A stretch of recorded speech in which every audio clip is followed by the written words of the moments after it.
let's go back a little bit. Before all of this, you came to Hollywood in '35 and you were with Paramount and you made some pictures with people like John Wayne and...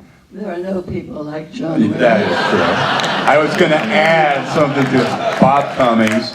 And when you went from Paramount to MGM, was that going, I don't think it was from the basement to the penthouse, but no, it was from probably the 4th floor to the penthouse. I mean, MGM was different during that age. Tell us a little bit about what it was like to go to MGM and be a contract player. All the stars in heaven, and you were one of them. Well, all the stars that weren't already at Paramount, and they had a pretty great star roster too, were indeed, I think, at MGM. The lion truly roared. It was the king of the jungle. Leo the lion, MGM. It was dreams come true to be allowed to live there, as I did for about 7 years. What I am particularly grateful for is that they gave me what I had pleaded for at Paramount, and Paramount gave me nothing but romantic leads from the start at 17. Nothing but leads, but they were all just the girl, you know, the girl in a fairly formula plot, except a couple. I got to sing in one musical. That was a treat. But MGM gave me no two roles alike, and that's what I had become an actress to do, was to pretend I was as many different kinds of people as I possibly could, and convince whoever watched and heard that I really was that other person. Metro let me do that. For one thing, I committed my first suicide at MGM. First of two.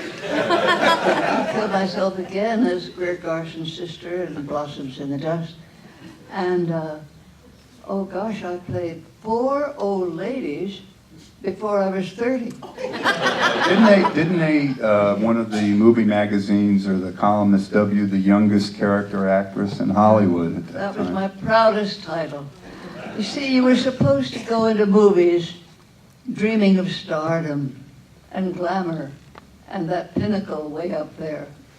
Well, that was never the idea for me, because in those days at least, I think it seemed to me that stardom was built on crystallizing one's own persona, so that people went to see Gable, you know, for instance.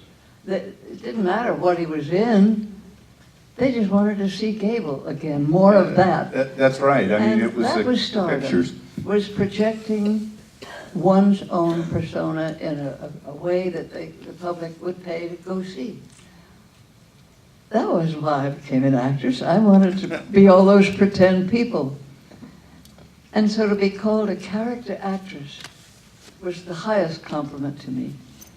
And it felt mighty good. And I'm sorry it got interrupted, but I did have a lovely run there for a while, didn't I? Absolutely. What would be one of the high points? Was it Pride and Prejudice, Blossoms in the Dust, The Human Comedy? So many great films that came out of MGM from that 40s period. You know, I'm constantly asked, what was your favorite role? My favorite role was the manyness, the differences of them. So there's no single one. Mary, who sang off key and squinted and was nearsighted in Pride and Prejudice, was the time of my life. I'd never had a whiff of comedy in films, and I was dying to play comedy. I had a beautiful time being Mary, and a lot of people have no idea that was me. Which is fine, you know, I wasn't registering as Marsha. That was Mary Bennett up there, who couldn't sing on key. And the picture, getting up the on pitch finally. But the best things were the very variety and the sense of growth. Acting is a wonderful pursuit. And I'm so grateful that I had such a full meal of it before it ended. And then another life was time for that, and I've enjoyed that just as richly. You talked about Julie Dassin. You were also starred with Van Heflin in Kid Glove Killer, which was the great Fred Zinnemann's first My other movie. favorite. Yeah, your other favorite. And a lot of times actors and directors, this whole auteur thing about directors kind of gets overblown in my opinion. But what made a Fred Zinnemann or a Julie Dassin special in their craft?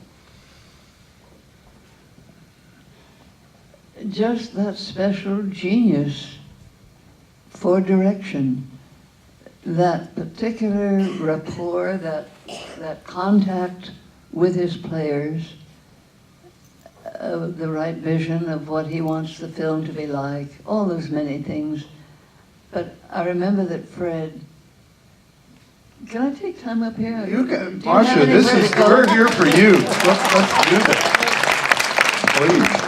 Absolutely. Fred Zinnemann came from Germany, where he had some film experience. I don't really know how much.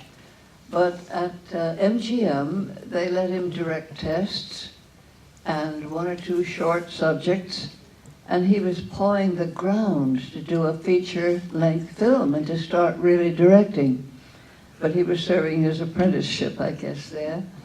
And finally, a feature film, and it was the one I was in, with Van Heflin and Lee Bowman, which you ran at my first Noir Festival. Yes. Yeah.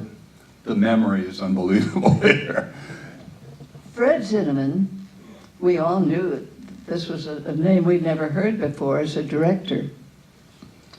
And on the first day of shooting, he called everybody down from the rafters and in from the far reaches of the soundstage to come close. And he said to the whole company, the cast and the crew, "My name is Fred Zinnemann. As you may know, this is my very first feature film. I think I'm prepared, but all of you are veterans. I'm the beginner. This is my first feature. And if along the way, any of you gets any idea that might make it better, come and tell me. I promise to listen. I may not adopt it, but I'd love to hear all of your helpful ideas." They would have killed for him. No director had ever treated them with such respect. And we started that film as one very happy unit working for Fred Zinnemann. And if you looked at his script when he put it down to get across the stage, you saw that the margins of his script were black with notes. He had ideas about every page, and they all showed in the film with just very subtle little touches. He was a very full, inspired director. I simply loved working with him. We knew he was headed for greatness. Can you tell them some of his great films so they'll recognize that name if they don't? Well, let's see.